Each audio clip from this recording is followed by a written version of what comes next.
Yo iré dando paso, ya saben las personas que asisten, pues el procedimiento, los que quieran hacerle, aprovechen la ocasión. Esto es como las ofertas, las subastas en el supermercado, ¿eh? Grande superficie.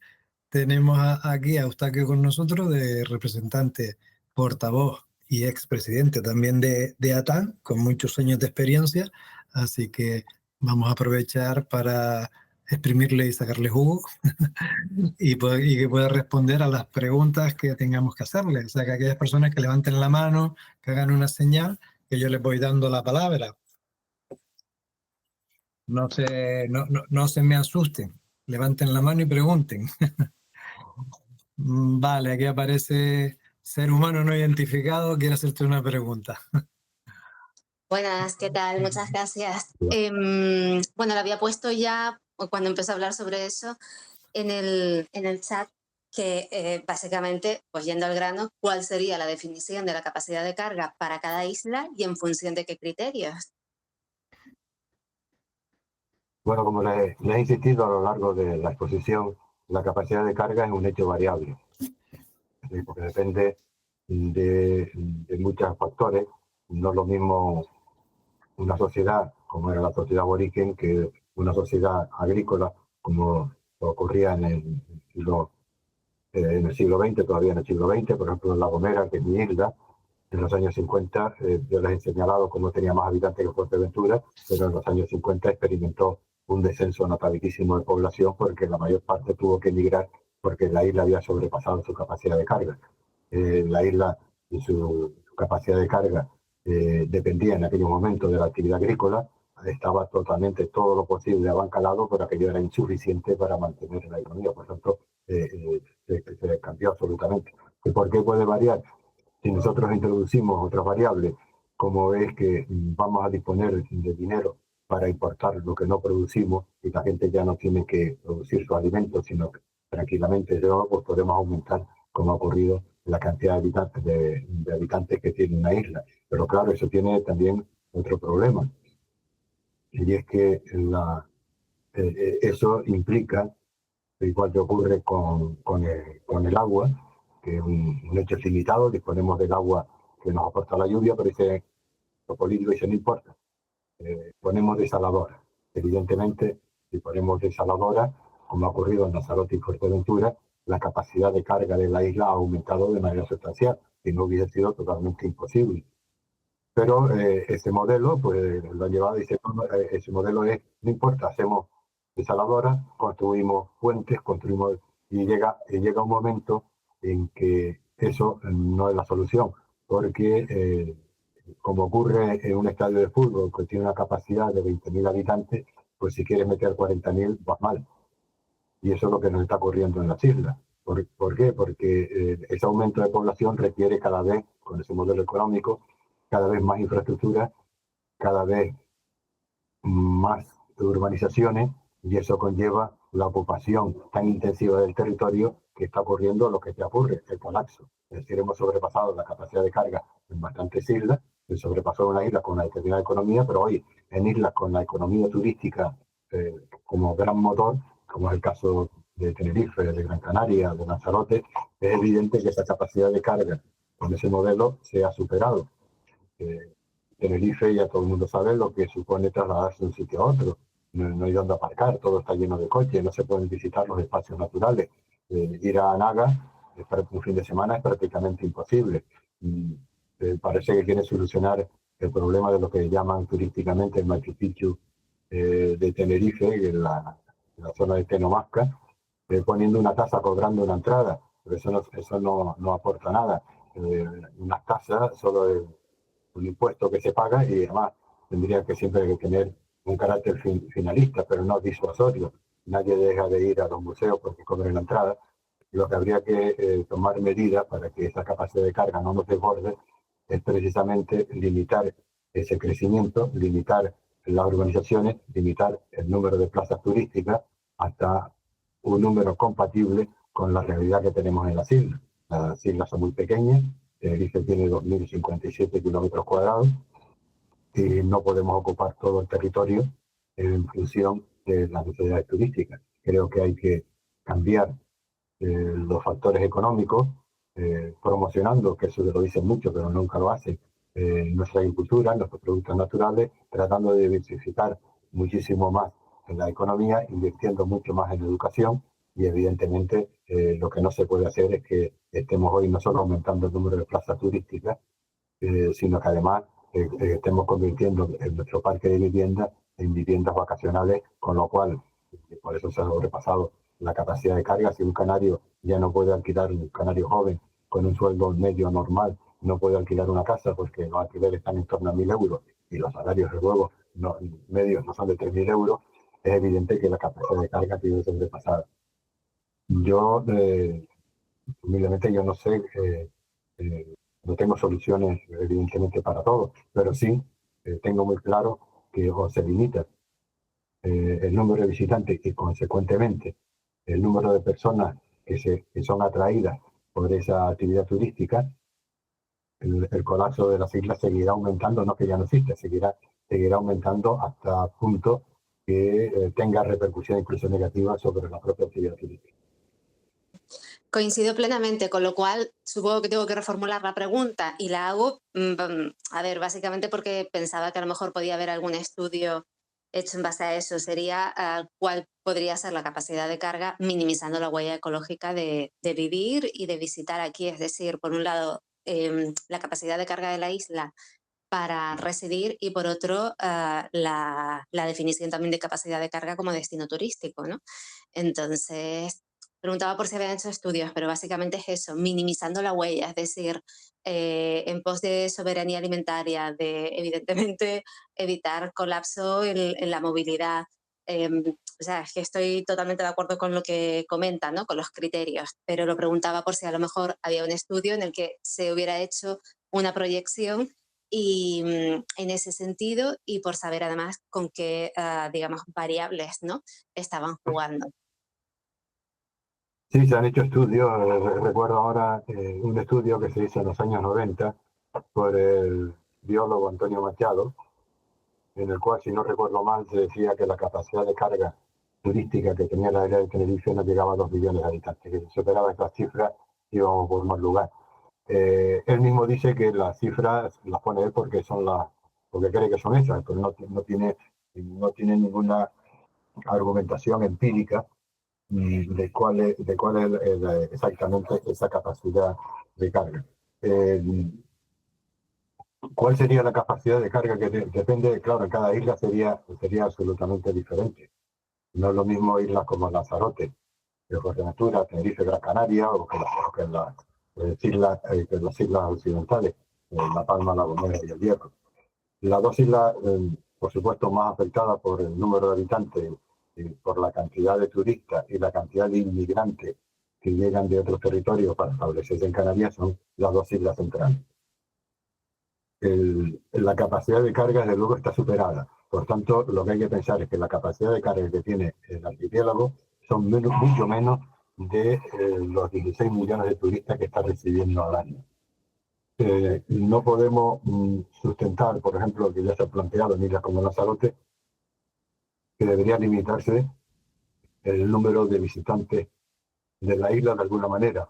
Los empresarios turísticos evidentemente no quieren, pero una isla que tiene una dependencia total al 100%, por ejemplo, de suministro de agua, que por cierto, el 60% se pierde en las conducciones, los nazareños están pagando 100 litros de agua y solo reciben 40. Lo mismo está ocurriendo con Fuerteventura, lo cual indica cuáles son las prioridades que a veces tienen nuestros políticos. Y lo mismo ha ocurrido, por ejemplo, con otro problema que es muy grave en las islas, que es, y que también está relacionado con la capacidad de carga. Los humanos producimos basura, producimos mierda, en cantidades muy notables, y para que una sociedad pueda funcionar tiene que plantearse cómo eliminar los residuos, tanto las aguas negras, las aguas grises, las basuras, etc. ¿Cómo podemos plantear el problema? Pues bueno, aquí las autoridades, en cuanto a las aguas residuales, han preferido meterlo debajo de la alfombra, de la basura, y las aguas residuales las tiramos al mar y no pasa nada. Se han gastado ingentes cantidades de dinero en construir depuradoras que no funcionaban, solo por usar el dinero europeo. Y no funcionaban por razones elementales que ellos, tontos no son, también conocían. Por ejemplo, en los años 90 se construyeron en Tenerife un poco más de 60 desaladoras que nunca llegaron a funcionar porque no había conexión a la red de alcantarillado, porque no existía la red de alcantarillado. Y se siguieron vertiendo hasta hoy día las aguas sucias al mar, y por eso estamos, el Reino de España está pagando cuantiosas multas por no solucionar un problema. ¿Por qué no se han preocupado por ese problema? Porque es un problema que no se ve. Yo nunca he visto los políticos no les gusta inaugurar ese tipo de cosas, les gustan más los puertos, grandes urbanizaciones, carreteras, y esas cosas pues no han tenido cuidado. Otro problema que nos demuestra que hemos superado nuestra capacidad de carga es que hacemos con la basura. Como somos un territorio muy pequeño, el reciclar está muy bien, pero resulta que en las islas no producimos lo suficiente como para que las empresas que se encargan del reciclado, excepto el vidrio, que se recicla en Gran Canaria, pues inviertan en fábricas para reciclar los productos. Solo se hace una parte muy pequeña. Después de muchos años de insistir por parte de nuestra asociación, por fin se está generalizando, por ejemplo, el recurso de recoger los residuos orgánicos aparte de las otras basuras. Pero tenemos un grave problema: ¿cómo eliminamos esa basura? Tenemos los lugares donde las estamos depositando con montones de materiales contaminantes que los estamos dejando para las generaciones futuras. Y desde luego hace falta un modelo de sociedad donde la calidad de vida de los ciudadanos no dependa exactamente de la cantidad de cosas que puede disponer y que puede consumir. Y eso a lo mejor no gusta tanto. Es igual que ocurre con el transporte colectivo. A todos nos gusta la independencia que nos da el coche privado. Podemos cogerlo cuando quiera, cuando salimos, pero hoy día encontramos que el 90% de los coches en las islas pues solo circulan una hora al día. El resto están aparcados con sus plazas de garaje. Pero se utiliza para ir a cualquier lado, así después no hay donde pagar. Solución. La única solución que hay no es construir más infraestructura que degradarían mucho más el territorio y no solucionaría problemas. Por ejemplo, los trenes. Un disparate desde todos los puntos de vista, desde el punto de vista ambiental, desde el punto de vista del transporte y desde el punto de vista de la calidad de vida de los habitantes. La única solución es el transporte más adaptado a islas pequeñas, que es la guagua, y poner carriles guaguas exclusivos y a costa de la facilidad que tengamos los conductores privados para circular, que es molesto, de que estamos acostumbrados a ir con nuestro coche y salir a la hora que nos dé la gana, sí, pero en lo que no podemos seguir permitiendo es que la isla se colapse con un tráfico infernal que ya afecta no solo a los que vivimos en ella, sino también a los que nos visitan. O sea, a veces todo el mundo sabe que según las horas, si vas a ir al aeropuerto, son muchas horas de antelación, porque no sabes que va a poner la autopista, aunque sean 10 o 11 kilómetros los que nos separe del aeropuerto. Es decir, que la capacidad de carga yo creo que se ha superado, y se ha superado porque nuestro patrimonio, nuestros recursos son muy limitados, tanto en territorio como en otros productos, y son demasiados.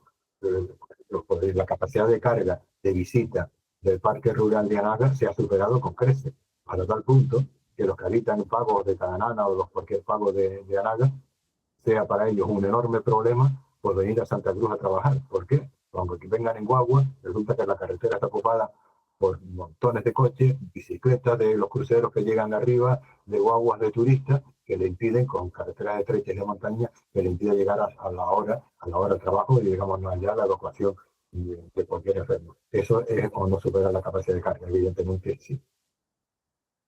Muchas gracias. Manuel Morales, tienes que activar el micro. Hola, buenas tardes. Hola, buenas tardes. Bueno. Vamos a ver, yo llevo muchos años escuchando y hablando sobre estas cosas, sobre estos debates y sobre las enfermedades que tiene Canarias, que son siempre las mismas, la superpoblación, la economía extractiva, el nulo poder que tiene de decisión este pueblo, y que otros deciden por nosotros. Entonces, yo me pregunto, estamos en una sociedad en la que demostró que somos fuertes cuando queremos y el 20 de abril salimos a la calle en todas las islas, miles y miles de personas para reivindicar una serie de cuestiones relacionadas con el turismo y con la con la ley de habitabilidad, etcétera, etcétera. Entonces, lo que yo le preguntaría a Eustaquio, ¿es tan difícil rentabilizar lo del 20 de abril de una manera que se convierta en un partido político ecologista entre todos los grupos que organizaron la manifestación, que se convierta en un grupo de partido ecologista para llegar al Parlamento? Porque el problema que tiene este pueblo es que por mucho que debatamos y por mucho que protestemos y salgamos a la calle, cuando llegamos al Parlamento ahí hay un muro que es inquebrantable, y de ahí, dentro de esos muros, los que pensamos de una manera y defendemos los intereses de Canarias, desde este ámbito, lógicamente no tenemos poder de decisión y ni tan siquiera tenemos voz. Entonces, como yo he visto en otros países europeos, los verdes de repente se convierten en asociaciones de ecologistas, de verdes, los verdes se convierten en partidos políticos y sacan algunos resultados que por lo menos tienen voz dentro del Parlamento.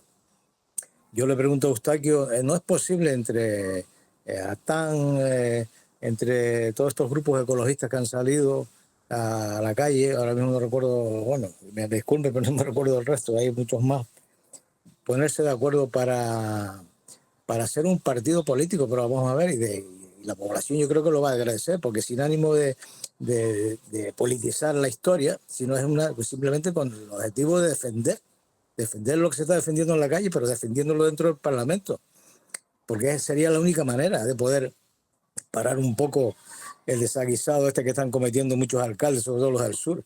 Entonces, yo reitero la pregunta, ¿sería posible? Porque si no, yo no veo otra alternativa. Podemos estar aquí debatiendo años y años, que es lo que estamos haciendo. Yo llevo años también hablando de lo mismo, escuchando lo mismo, pero no somos capaces de llegar a donde tenemos que llegar. Que cuando los políticos sientan que tienen una presión ahí dentro del Parlamento, los haga pensar por lo menos de otra manera, los haga reflexionar. Esa es mi pregunta. Muchas gracias, Manuel. Bueno, en concreto, ATAN no ha sido, ni es, ni tiene intención de convertirse nunca en un partido político.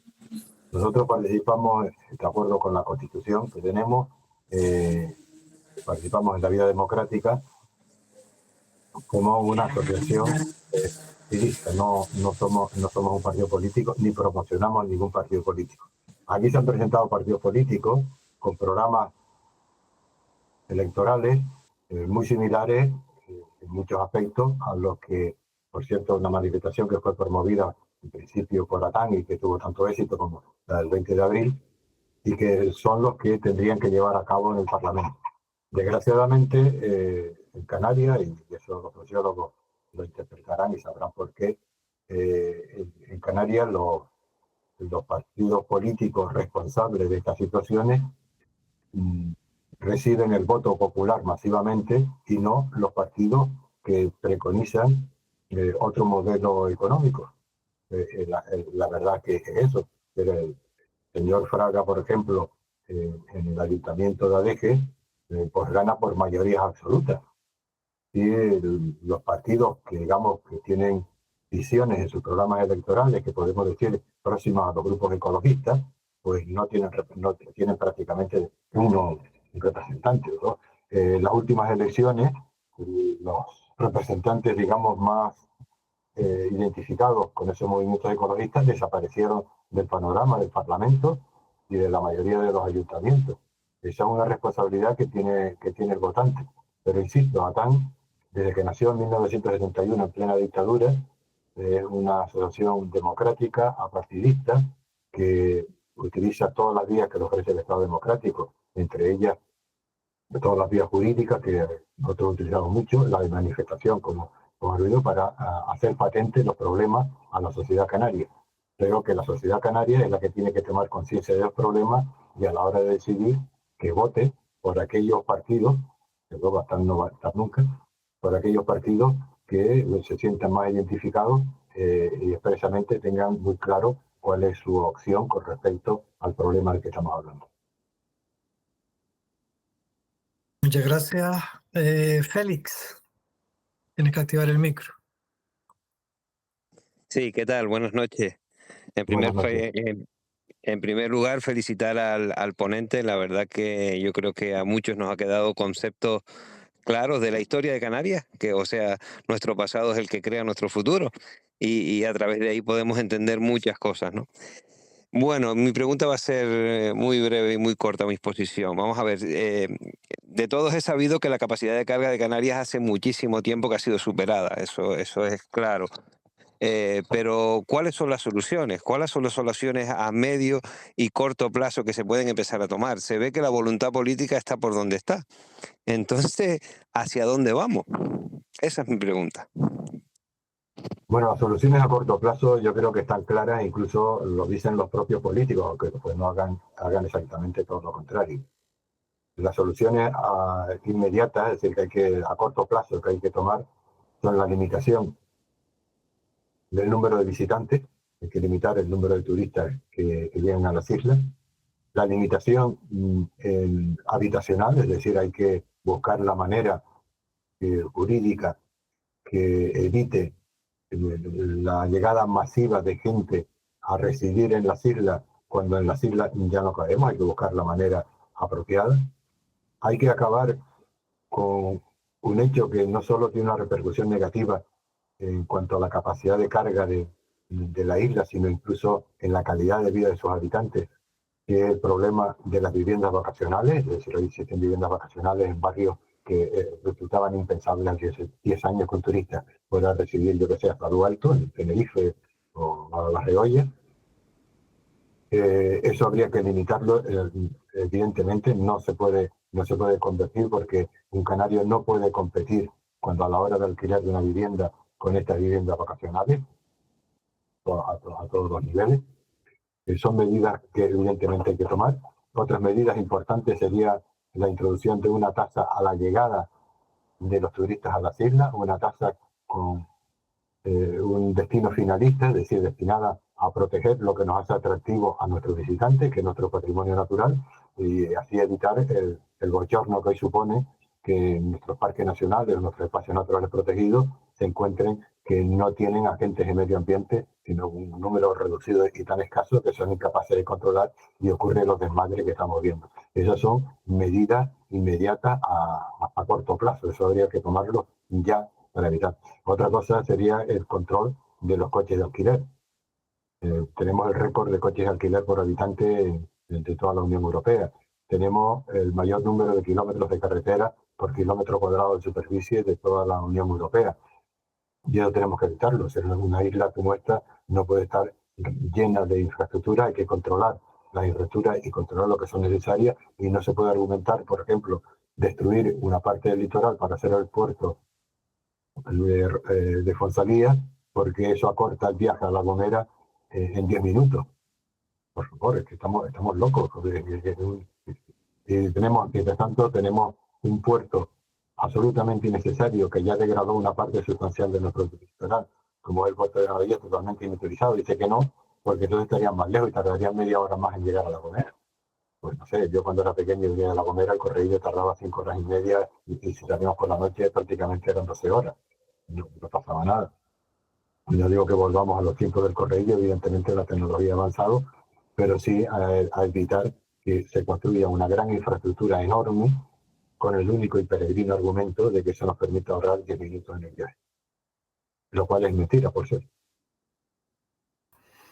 Muchas gracias, Eustaquio, por la respuesta. Yo me voy a permitir el lujo de hacerte una pregunta, si me lo permite, aunque me toque hacer el papel de moderador.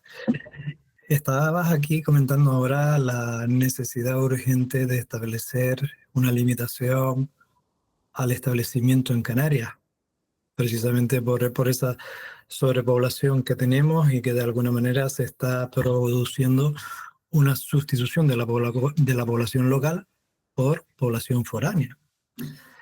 Desde ATAN se es consciente que actualmente, con la plena integración de Canarias en la Unión Europea, los principios y los ejes básicos fundamentales, que son los pilares de la Unión Europea, con la libertad de establecimiento de los ciudadanos europeos en cualquier parte o territorio de la Unión, lo que es la libertad de movimiento de capitales e inversiones, que es lo que está haciendo que haya grupos de inversores y personas que vengan de la Unión Europea fuera y de países terceros a comprar vivienda, y lo que es la libre circulación de trabajadores, que como comentabas antes en tu exposición, pues son personas que vienen, se establecen, además de todas las personas que, bueno, que se establecen esas políticas de llamada, de que vengan los nómadas digitales, que vengan 30.000 nómadas digitales, que vengan las personas jubiladas, que se establezcan aquí, porque esto aquí es el paraíso.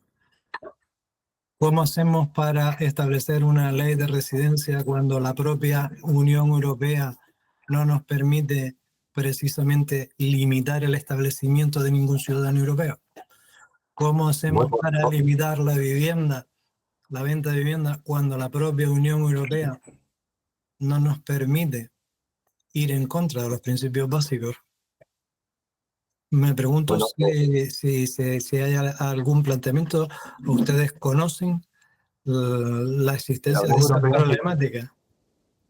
Bueno, en la Unión Europea existen territorios donde estas limitaciones se llevan a la práctica. No existe.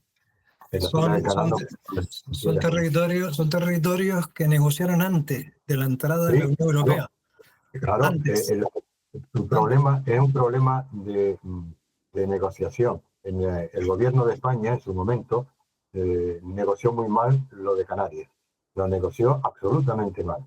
Pero la Unión Europea, si por algo se caracteriza, es que la negociación es un fenómeno constante, pero los gobiernos españoles, de los signos que se han repartido en los últimos tiempos, bueno, desde el principio de la democracia y de la entrada de la Unión Europea, no se han planteado negociar este problema, y es un problema urgente, es un problema de negociación del Reino de España con la Unión Europea, porque es un problema candente, urgente, en que sobre el que hay que tomar medidas, porque resulta que las medidas que son válidas para el continente no lo son válidas para islas, y menos para islas tan pequeñas. Es un problema que debe negociarse por parte del gobierno de España para evitar males mayores. Ya, pero sabe que el principio de no discriminación también rige. O sea, si la Constitución española, suponiendo que España tuviera esa intención de negociar algo a favor de Canarias, la única manera sería cambiar el modelo de relación que tenemos actualmente dentro de la Unión Europea. Sí, habría que cambiar el modelo de relación que acoja las diferencias que en las islas, lo que llaman las regiones ultraperiféricas, que tienen con respecto al continente. Eso es una necesidad urgente que hay que tomar. En el derecho las cosas cambian. Se pueden cambiar las legislaciones y se pueden cambiar para adaptarse a las nuevas necesidades. Y evidentemente no se trata de discriminar y decir a los canarios, por ejemplo, no pagan una tasa y los europeos sí tienen que pagarla. Eso no se trata de eso. Se trata de que para poder vivir, y esto se ha hecho en otros lugares, tienes que tener un mínimo de años, exigir una serie de medidas, como años de residencia, limitar las ofertas. O sea, hay medidas que es cuestión de que los juristas estudien, pero desde luego lo que sí está claro es que es una necesidad urgente que hay que llevar a cabo. No nos podemos quedar. La Unión Europea está así y ya no va a cambiar. No. Yo comparto totalmente que esas limitaciones hay que llevarlas a cabo de manera inmediata. Lo que está claro es que con el actual modelo de relación que tiene Canarias con la Unión Europea es imposible.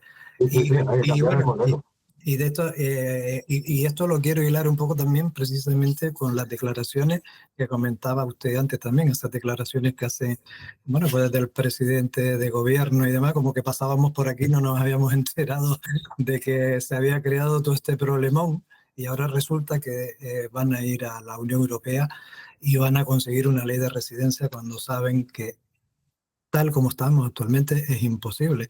Y cómo están ellos manipulando, tratando de manipular la opinión pública para hacerse pasar como que ahora somos los defensores, cuando realmente lo que hay que plantear son las herramientas jurídicas necesarias para poder llevar a cabo la ley de residencia, la limitación de venta de vivienda y todas estas cuestiones que estamos comentando, quitando que hay unas que sí pueden ser medidas adoptadas. Frenar el crecimiento turístico, eso depende del gobierno de Canarias, pero como usted dice, salen por la mañana, nos cuentan una cosa y después por detrás están aprobando 1000 camas hoteleras para el hotel de Corralejo, ¿no? Por poner un ejemplo.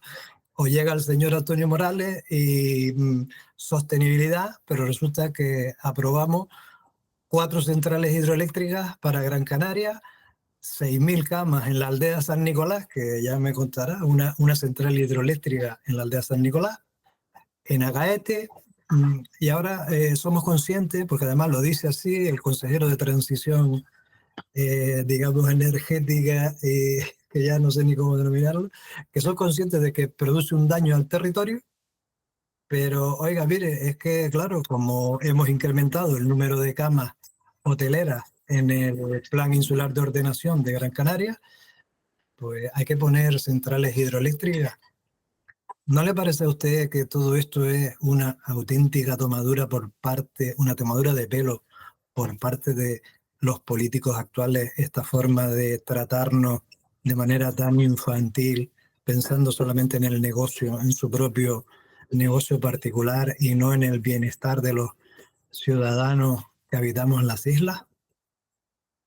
Bueno, yo, en la época que nos tomaban el pelo los políticos canarios, yo tenía mucho más pelo que el que tengo ahora, hace bastantes años. Están tomando el pelo.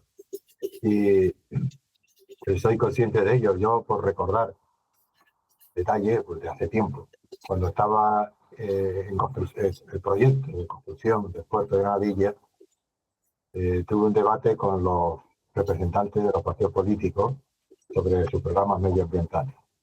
Aparte de otras cuestiones, planteé al representante socialista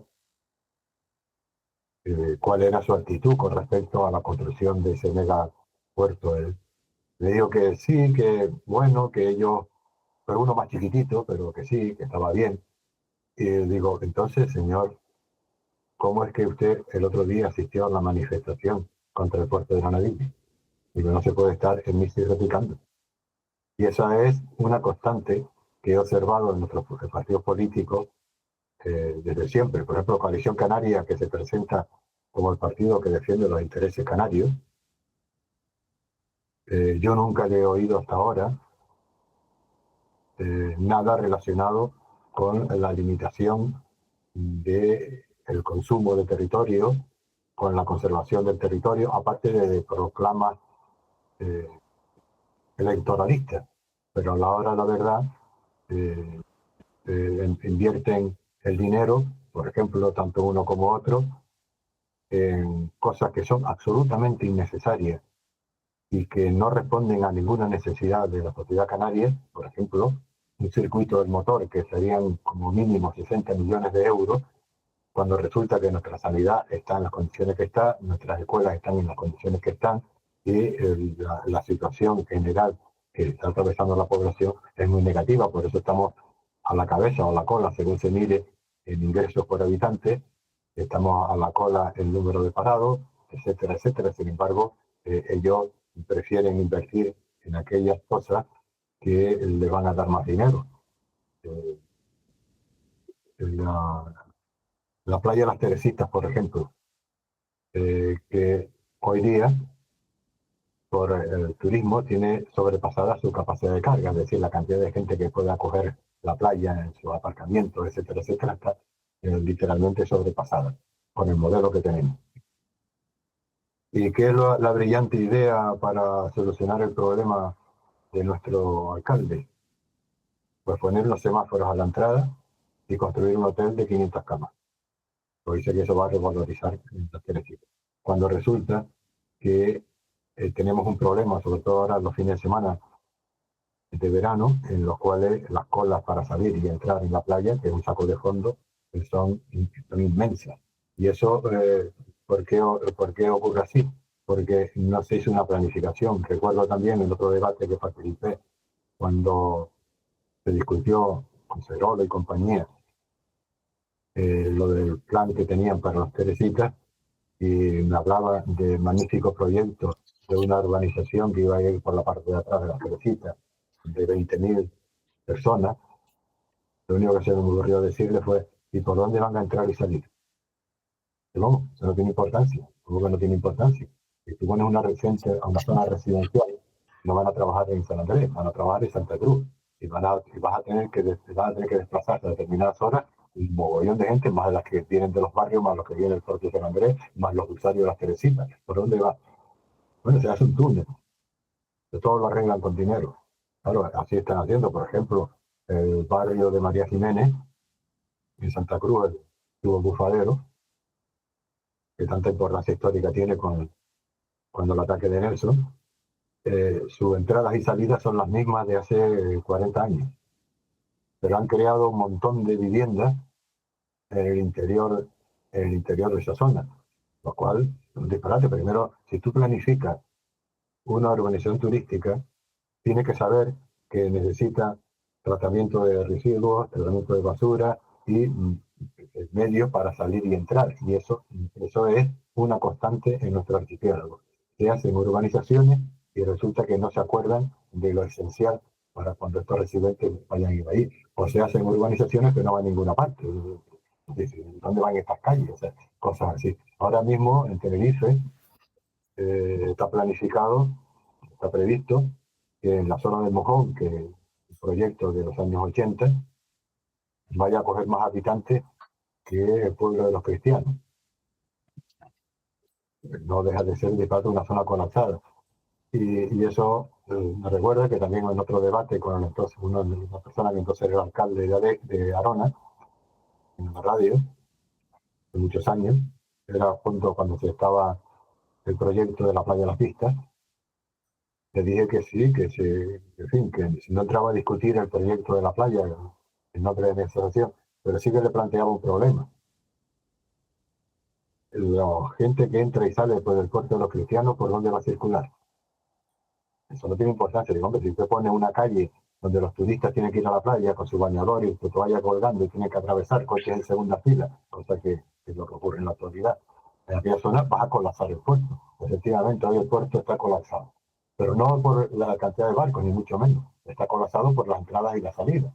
Pero está colapsada las entradas y las salidas porque en su momento no se planificó lo obvio, que un puerto tiene que tener comunicación directa con las vías rápidas, con los autopistas. No se hizo y lo dejaron que toda la circulación de tráfico pesado y de coches tuviera que pasar por una calle.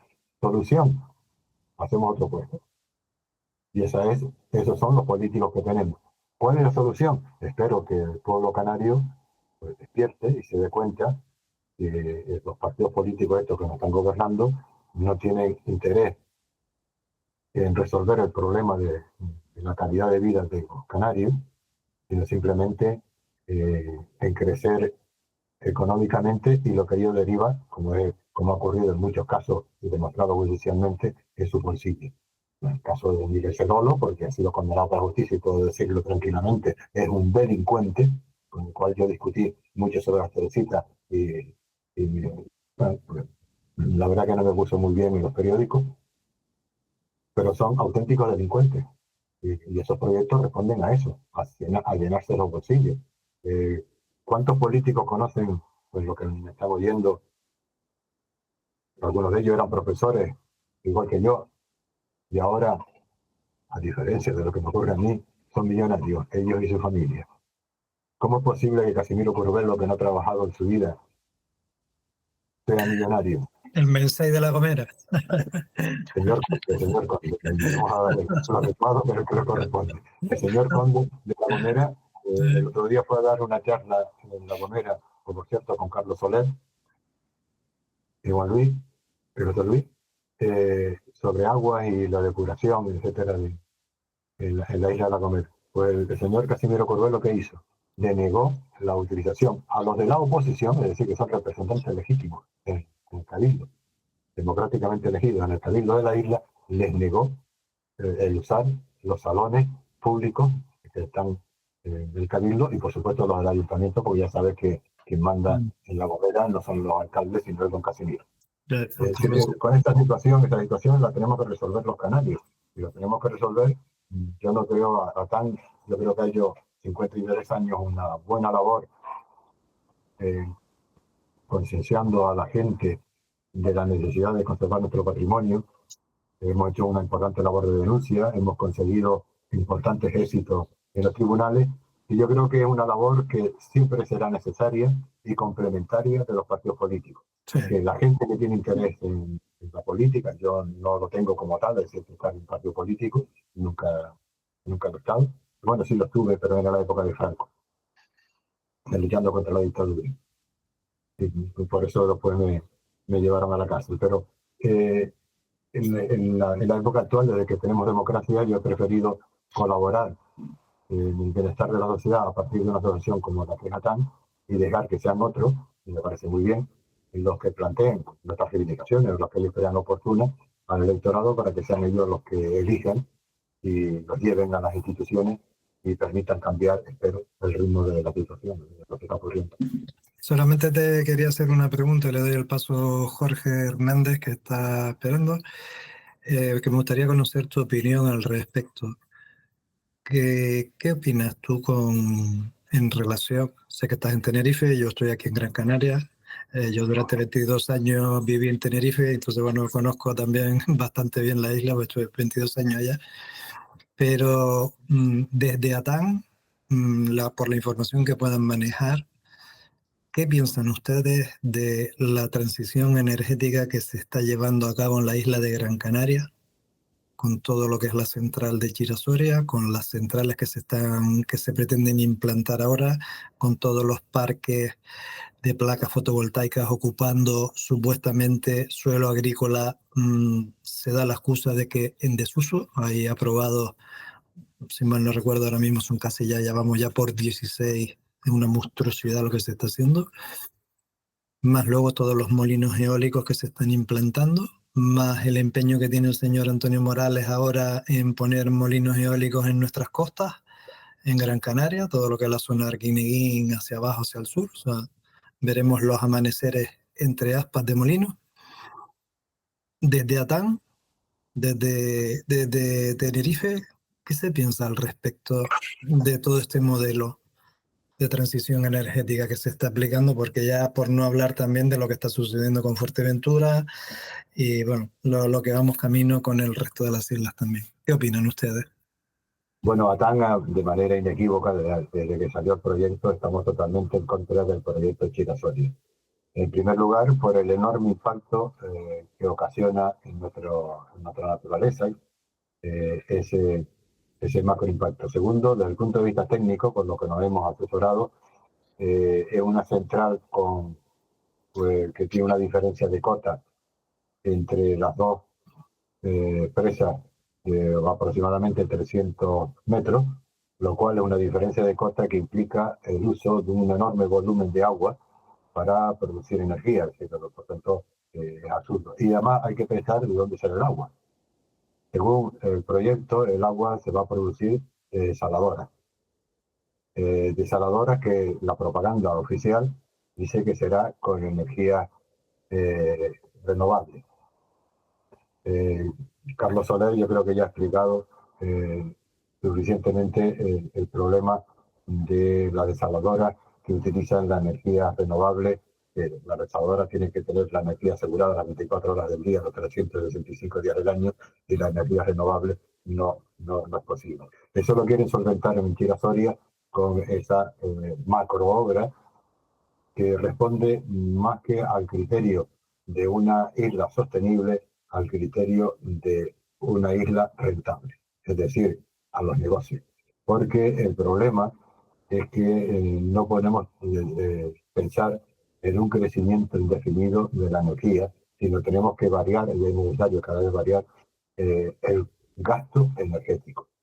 O sea, no podemos solo actuar sobre la oferta de energía y no actuar sobre la demanda de energía. Y no se está actuando sobre la demanda, se está actuando siempre sobre la oferta. Es que hay mucha demanda de energía, pues vamos a construir más. Y no se plantean que hay que vivir con un consumo energético mucho más responsable. Y mucho más responsable implica la no utilización de tanto de energías fósiles como de un exceso de energía renovable. Y además es curioso porque el primer PECAN, el primer plan energético de Canarias, hasta el último, siempre dice que Canarias es el paraíso de la energía renovable. Y siempre, desde aquella época, desde que salió el primer PECAN hace ya un montón de años, estamos a la cola de las energías renovables. Y solo en este momento, pero en función de otros criterios, se habla de esas energías renovables. Yo no me parece que la utilización de agua desalada, que hay que impulsar hasta arriba, con lo cual un consumo energético enorme. Hay que pensar que el agua se produce en la costa. Las desaladoras tienen que estar en la costa, porque es donde tú tienes suministro de la materia prima. Y si no, si las pones arriba, pues tienes que impulsar el agua del mar hasta allá arriba. O sea que estamos en la misma. Es lo que se está haciendo actualmente ya con la desaladora. Sí.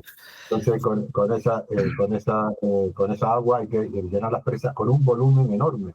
De hecho, que como la costa tiene un desnivel pequeño, el volumen de agua a utilizar tiene que ser pequeño. Y como tiene que ser un circuito cerrado, luego esa agua tiene que volver a ser bombeada al envase superior para que pueda seguir funcionando. Se va a tardar una media de 5 años, entre 5 y 7 años, en llenar las presas para poder empezar el proceso. Sí, o sea que es un negocio redondo. Fueron sobredimensionadas en su momento, nunca iban a recibir la cantidad de agua para la que están dimensionadas esas presas. La mayor creo que son 40 hectómetros cúbicos, lo cual es un disparate. 40 hectómetros cúbicos de lluvia no lo recoge ni de broma. Eso es imposible, por eso nunca se ha llenado. Y creo que habría otras soluciones mucho más racionales, incidiendo sobre el consumo. Hay que incidir en las medidas de consumo y otras medidas que sean mucho más efectivas que ese tipo de centrales reversibles. Yo creo que hay otro tipo de centrales que para almacenar la energía renovable que son mucho más efectivos y más baratos y más eficientes. Yo lo he preguntado muchas veces a técnicos y a políticos por qué no se utiliza como embalse inferior el mar y se bombea el agua salada en altura, con lo cual, a altura, por ejemplo, de 1000 metros, con lo cual podríamos producir no solo la energía eléctrica, subiendo el agua del mar hasta arriba, sino después aguas desaladas a coste cero desde el punto de vista energético, todo con la diferencia de presión. Es una posibilidad que está ahí, que debería estudiarse, ver todos los pros y los contras, pero desde luego la central giratoria, desde el punto de vista natal, nos hemos opuesto, nos parece que no es solución de nada, sino todo lo contrario, va a contribuir a degradar más a Gran Canaria con ese tipo de centrales. Vale, pues muchas gracias por tu sinceridad y por tu respuesta. Le doy la palabra a Jorge Hernández con la última pregunta y cerramos la conferencia de hoy y esta charla coloquio contigo. Jorge. Buenas noches. Gracias por la exposición sobre la historia de nuestra tierra y lo que está aconteciendo en estos últimos años en la masificación y la saturación del territorio. Yo quiero lanzar una pregunta generalizada.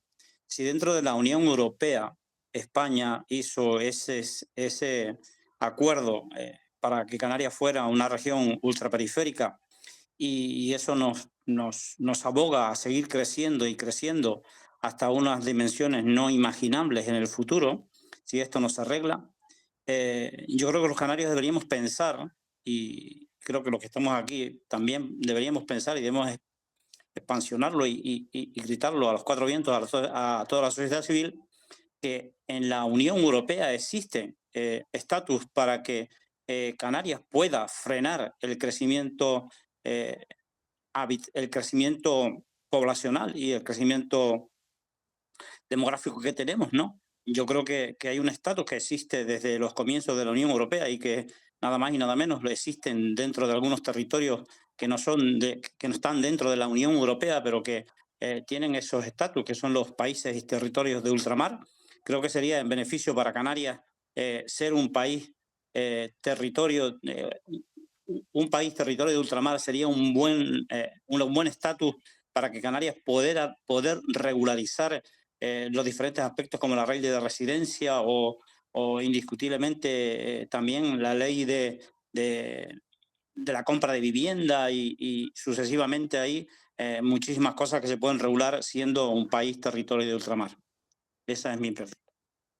Sí, habría que buscar la manera de modificar la relación de Canarias con el resto de la Unión Europea, porque en Canarias tenemos un estatus que nos hace iguales que Cataluña, que cualquier otra región española, estamos exactamente igual, pero claro, las diferencias son claras y evidentes. Es un archipiélago y además muy alejado, bastante alejado del continente, que está en una situación geoestratégica también muy particular y que tiene unos problemas muy particulares, y que esos problemas, si no se les pone solución, y eso tiene que ser consciente en la Unión Europea, van a llegar al colapso de las islas.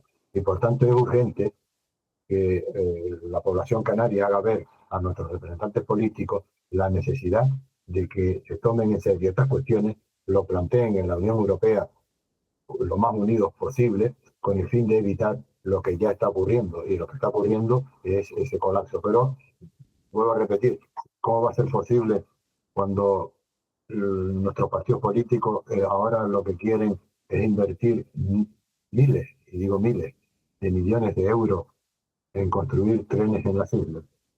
Eso es, ¿cómo va a ser? Usted imagínense que nuestros políticos, en vez de preocuparse de todo lo que está ocurriendo y se soluciona la movilidad, el colapso que hay en Anaga, pues nada, ponemos trenes entre Santa Cruz y el sur de la isla, como en Gran Canaria también hay otro proyecto.